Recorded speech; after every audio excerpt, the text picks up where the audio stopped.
Hello नमस्कार दोस्तों, आप सबों का वेट अब ओवर हो चुका है। दोस्तों आज हम जो वीडियो लेकर आए हैं वो है फिजिक्स यानी एयरफोर्स एक्स ग्रुप के लिए भौतिकी की तैयारी कैसे करें।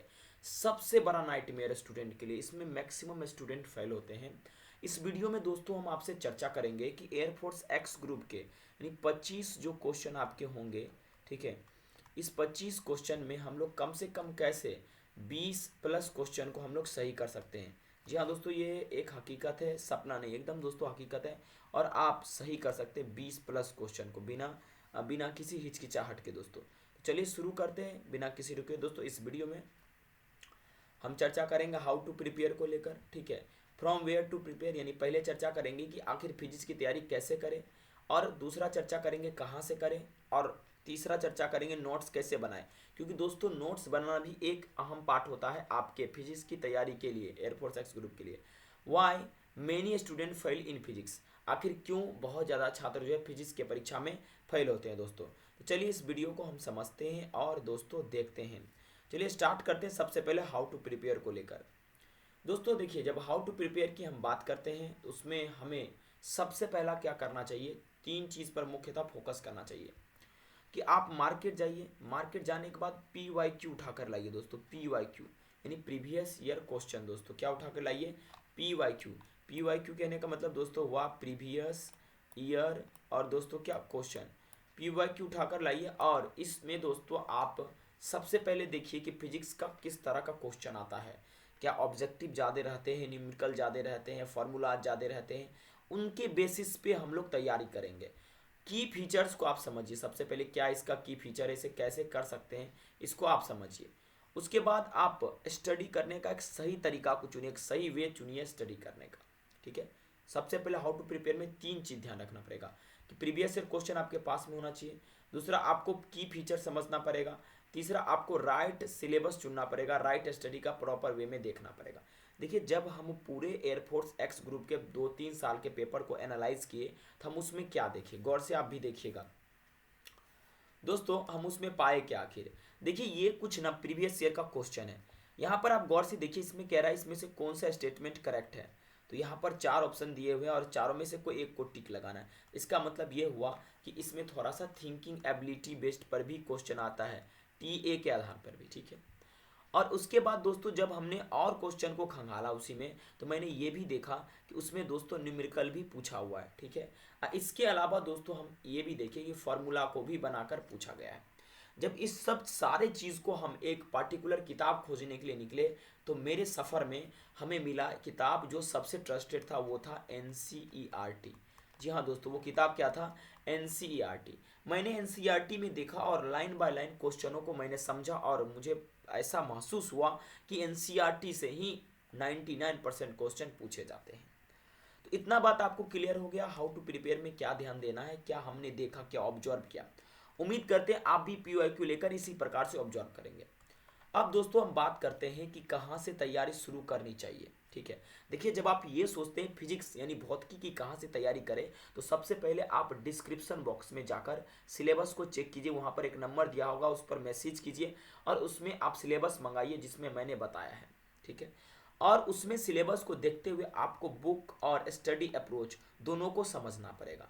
दोस्तों जब आप कंप्लीट सिलेबस देखेंगे, और मैंने जब देखा आपको तैयारी कराने के लिए, तो मुझे ऐसा महसूस हुआ कि एनसीईआरटी फिजिक्स सबसे ट्रस्टवर्थी है, इस मार्केट में कम दाम में घर बैठे तैयारी की जा सकती है। तो बुक के मामले में मैं आपको एनसीईआरटी के 11th-12th के बुक को सजेस्ट करूंगा पढ़ने के लिए। फिजिक्स का 2-3 महीना में आप आराम से ख़त्म कर सकते हैं, अगर इसके पीछे पीछे आप 3 घंटा डेली लग गए तो। 3 आवर्स मेरे प्यारे दोस्तों, 3 घंटा अगर आप डेली इसके पीछे लग जाएंगे तो आपका सिलेक्शन दोस्तों निश्चित है, सिलेक्शन आपका कोई नहीं काटेगा, ठीक है। मैंने शुरू में भी बोला था 3-3 घंटा सब सब्जेक्ट को देना है, ठीक है, इंडिविजुअली। अब हम इसको डिटेल में समझने का कोशिश करते हैं कि हमारा स्टडी अप्रोच क्या रहेगा और कैसे हमें तैयारी करनी चाहिए। दोस्तों देखिए स्टडी अप्रोच में ना आपको क्या ध्यान देने पड़ेंगे। जैसे आप एनसीईआरटी फिजिक्स को पढ़ना, मान लीजिए इसमें वर्क पावर एनर्जी कोई टॉपिक आप पढ़ते हैं, शुरू करते हैं, तो आपको क्या ध्यान देना होगा पढ़ते वक्त में। सबसे पहले इत्मीनान से रीडिंग दीजिए, कंसेप्ट को समझने का प्रयास कीजिए, ठीक है। देखिए जब आप रीडिंग दे रहे हैं तो आपको कोई दिक्कत नहीं होगा, जहाँ पर अंडरस्टैंडिंग में आपको दिक्कत हो रहा है तो आप यूट्यूब यूट्यूब का हेल्प ले सकते हैं। जी हाँ दोस्तों, आप यूट्यूब का मदद ले सकते हैं। यूट्यूब पर काफ़ी teacher NCERT line by line पढ़ा कर समझाए हैं, ठीक है। आप वहाँ जाकर समझ सकते हैं, अपना बुक पास में रखेंगे और लाइन बाय लाइन देखेंगे।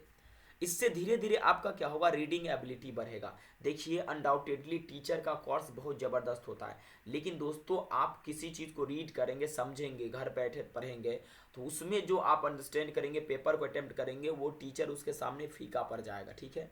ओके, अब दोस्तों समझिए टैक्टिक्स को, कैसे इसमें क्वेश्चन बन सकता है, क्या अप्रोचेस हो सकते हैं पूछने का, ठीक है। कंसेप्ट ले लिए, चीज़ों को समझ गए, रीडिंग एबिलिटी अंदर में आ गया, समझ पा रहे हैं, देख पा रहे हैं, ठीक है। और दोस्तों जब आप कोई भी चैप्टर आप कंप्लीट कर लेते हैं ना, ध्यान रखिएगा, जब कोई भी चैप्टर आप कंप्लीट कर लेंगे तो आपको क्या करने हैं दोस्तों, उसका एमसीक्यू इस चैप्टर का टेस्ट देना है कहीं पर भी साइट पर जाकर, ताकि आपको एग्जैक्टली ये पता चल पाए कि हम तैयारी किए तो किए क्या हैं, ठीक है। आगे चर्चा करते हैं। देखिए अगला जो बात है कि नोट्स कैसे बनाया जाता है, तो देखिए सबसे पहले आप कोई टॉपिक को अच्छे से रीड कीजिए, ठीक है। जब आप रीड कर लेंगे, रीड करने के बाद दोस्तों, अरे यार ये चलता नहीं अच्छा से, पता नहीं क्यों, ठीक है। रीड करने के बाद आपको दोस्तों क्या करना है, उसको शॉर्ट नोट्स बनाना है। जैसे आप पहले समझ लेंगे, आपको जो जो पता चलेगा, जैसे आप ये समझे कि W बराबर क्या, FS, ये चीज़ आप समझ गए, ठीक है। और आप ये भी समझे कि साइंस में वर्क तब माना जाता है जब कोई डिस्प्लेसमेंट कवर करता है, ठीक है। आप इसमें कॉस थीटा के बारे में भी समझे और देखे, W बराबर FS कॉस थीटा, ठीक है। और कई तरह की चीज़ें आपने देखा कि किस तरह से क्या होता है, आप कैसे नोट्स बनाएंगे ये भी आपको मैं बताऊंगा, ठीक है। हाउ टू मेक नोट्स में सबसे पहले देखिए नोट्स कैसे नहीं बनाना चाहिए। आप बिना पढ़े नोट्स नहीं बनाइए और दूसरे के नोट्स से पढ़िए नहीं, ठीक है। ये सबसे गंदा चीज़ है, ठीक है। दूसरे के नोट्स से आप पढ़ते हैं, ये सबसे वाहियात चीज़ है। आप दूसरे के नोट्स से ना पढ़ें, खुद का नोट्स बनाएं। खुद का नोट्स बनाने से आपको एग्जाम के वक्त में रिवीजन करने में बहुत मदद मिलेगा, ठीक है। ओके, पूरा चैप्टर पढ़ने के बाद, 2-3 बार पढ़ने के बाद, समझने के बाद, उस पर ऑब्जेक्टिव करने के बाद आप नोट्स बनाइए, ताकि आपको उसमें ये पता चल पाए कि इसमें कितना मेरे पढ़ने लायक है और कितना मेरे पढ़ने लायक नहीं है। अब नोट्स एक्चुअली होता कैसा है, देखिए ये वर्क, एनर्जी और पावर का आपका नोट्स है, ठीक है, ध्यान दीजिएगा। ये किसी भी इंस्टीट्यूट का नोट है, ठीक है, कोई स्टूडेंट ही ने इसको बनाया, ठीक है। इसमें इन्होंने पूरा चीज़ को एक्सप्लेन किया, ठीक है। काइनेटिक एनर्जी क्या होता है, वर्क पावर एनर्जी क्या होता है, कैसे काइनेटिक एनर्जी कितना एंगल पर घूमता है, जैसे देखिए W बराबर F(k(x), Hooke's law, FS cos theta, बहुत सारी चीज़ों को इन्होंने कम से कम शब्दों में क्या किया दोस्तों, एक्सप्लेन करने का प्रयास किया है। तो आप भी इसी तरह का क्रिस्पी नोट बनाइए और समझने का प्रयास कीजिए। देखिए एक बात ध्यान रखिएगा, जो हम आपको बता रहे हैं ये जेन्युइन है, एक एक्सपेरिमेंटेड चीज़ है, जिसके मदद से काफ़ी बच्चों ने एग्जाम को निकाला है, ठीक है। और आप भी निकाल सकते हैं, बस आप बौखिए नहीं, कहीं इधर उधर मत कीजिए, सेल्फ स्टडी पर फोकस करके जिन टीचर से पढ़ रहे हैं, अगर वो आपको किताब रिकमेंड कर रहे हैं पढ़ने के लिए, पढ़िए। नहीं तो अगर घर पे बैठ के पढ़ रहे हैं तो घर पे यही वे है पढ़ने का। ना समझ में आए, NCERT line by line YouTube पर मारे वीडियो है, बहुत वीडियो है। अगर आपके अंदर में पढ़ने का जुनून है ना, आपको कोई नहीं रोक सकता। सिलेक्शन तो भाई मुट्ठी में है, जो पढ़ता है उसके लिए, जो नहीं पढ़ता है ना उसके लिए समस्या है, जो पढ़ता है उसके लिए कोई समस्या नहीं। पढ़ने के सामने कोई बहाना नहीं होना चाहिए, ठीक है। नोट्स बनाने के बाद एक बात और ध्यान रखना है कि लास्ट में जब आप पूरे सब कुछ को पढ़ लेंगे, जब एग्जाम से 2 मंथ बचेगा, पहले 2 मंथ पहले, ठीक है, आप टेस्ट सीरीज लगाएंगे, टेस्ट सीरीज, ठीक है। और लास्ट के जब 20 दिन बचेंगे, 20 दिन पहले आप टेस्ट सीरीज को स्टॉप कर देंगे और उसमें जो भी आप मिस्टेक करे हैं, ठीक है, उसको अमेंड करने का प्रयास कीजिएगा। और टेस्ट सीरीज उसी चीज़ का, उसी संस्थान का लगाइएगा जो उस एग्जाम ओरिएंटेड क्वेश्चन पूछता है। बहुत ऐसे वेबसाइट है ना, उसका मैं नाम नहीं लेना चाहता हूँ, जो बाहियात क्वेश्चन पूछते हैं, अननेसेसरी, जिसमें एयरफोर्स एक्स ग्रुप का कोई संबंध नहीं है, जिससे उस तरह के क्वेश्चन पूछते हैं। इन तरह की चीज़ों से आप दूर रहें और वही कंटेंट पढ़ें जो आपके एग्जाम में आता है, क्योंकि बाकी सब सब्जेक्ट है उस पर भी आपको ध्यान देना है। एक बात और, फिजिक्स एक ऐसा विषय है जिसमें आप जितना रिवीजन करेंगे, जितना बार पढ़ेंगे, आपका अंडरस्टैंडिंग उतना ही डेवलप होता जाएगा। तो लास्ट में जरूर रिवीजन करें, अच्छे से पढ़ाई करें।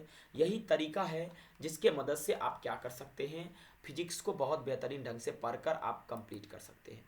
अब एक जो क्वेश्चन यहाँ पर हमारे सामने बचता है कि आखिर बहुत सारे छात्र जो है क्यों फेल हो जाते हैं फिजिक्स जैसे विषय में, ठीक है। मैंने काफ़ी छात्रों को देखा है फेल होते हुए फिजिक्स में, ठीक है। देखिए इसके पीछे रीज़न है, वो रीजन क्या है मैं आपको बताना चाहता हूँ, पता नहीं चलता नहीं अच्छे से, ठीक है।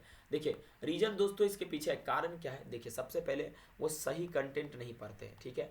और केवल वो क्या करते हैं, कहीं से ऑनलाइन पढ़ के टीचर पे रिलाई करते हैं और विश्वास ये कर लेते हैं कि उन्हीं का कंटेंट आएगा। एग्जाम में अगर वो नहीं आता है तो वो बौखला जाते हैं, परेशान हो जाते हैं, हम क्या पढ़े क्या ना पढ़े, इन चीज़ों को लेकर काफ़ी वो दिक्कत में आ जाते हैं। और सबसे बड़ा फेल होने का कारण है कि फिजिक्स जैसे विषयों में स्कोर करना आसान नहीं है, लेकिन अगर आप एनसीईआरटी लाइन बाय लाइन पढ़ के जाएंगे, एक एक चीज़ को समझ कर जाएंगे, हम 100% गारंटी देते हैं आप 25 में 25 करके आइएगा। ये 100% मेरा गारंटी। अगर भाग खराब भी होगा ना तो 25 में आपका 20-22 कोई नहीं काटेगा, एनसीईआरटी लाइन बाय लाइन पढ़ के जाएंगे। तो सबसे बड़ी बात फेल होने का कि वो छात्र जो भी फेल होते हैं वो एक मटेरियल पर, एक कंटेंट पे रिलाई नहीं करते हैं, बहुत जगह दिमाग लगाने लगते हैं, जिसके वजह से उनका फेलियर रेट बढ़ जाता है। फेल होने के कई सारे कारण होते हैं, सही से कंसेप्ट ना लेना, चीज़ों को नहीं पढ़ना, नोट्स ना बनाना टाइम पर, जिससे एग्जाम के वक्त में भी किताब ही बहुत छात्रों को मैं पढ़ते देखता हूँ, ठीक है। इसके अलावा टेस्ट सीरीज सबसे जो बराबर अंडर कर देता है वो है टेस्ट सीरीज। टेस्ट सीरीज लगाना, उसका एनालाइज करना, उसमें दिए गए चीज़ों को याद करना और अपने कमजोरी को पकड़ना, ठीक है, वो नहीं कर पाते, जिससे मैक्सिमम छात्र फेल हो जाते हैं। दोस्तों ये वीडियो आपको कैसा लगा और आप क्या इस प्रकार से तैयारी कर रहे हैं या नहीं, या सिर्फ और सिर्फ टाइम पास कर रहे हैं, वो भी बता दीजिए। दोस्तों टाइम पास नहीं करना है, मन लगा कर 2 साल एकदम जमकर तैयारी करना यार, सिलेक्शन हाथ में है, ठीक है। अगर सिलेक्शन चाहते हो यही वे है तैयारी करने का। Thank you very much for watching this video. मिलते हैं अगले वीडियो में किसी और बेहतरीन कंटेंट के साथ। तब तक के लिए जय हिंद। आप सभी लोग अच्छे से पढ़िए और कोई भी डाउट है आपके विषय से संबंधित वो जरूर पूछिए। मैंने इसमें आपका सिलेबस को लेकर चर्चा नहीं किया है, क्योंकि सिलेबस के बारे में चर्चा करने से बहुत लंबा वीडियो हो जाएगा, इसलिए मैंने सिलेबस को डिस्क्रिप्शन बॉक्स में ही डाल दिया है। आप वहां से देखकर फिजिक्स में वही टॉपिक पढ़ें एनसीईआरटी से जो आपके सिलेबस से संबंधित है। Thank you.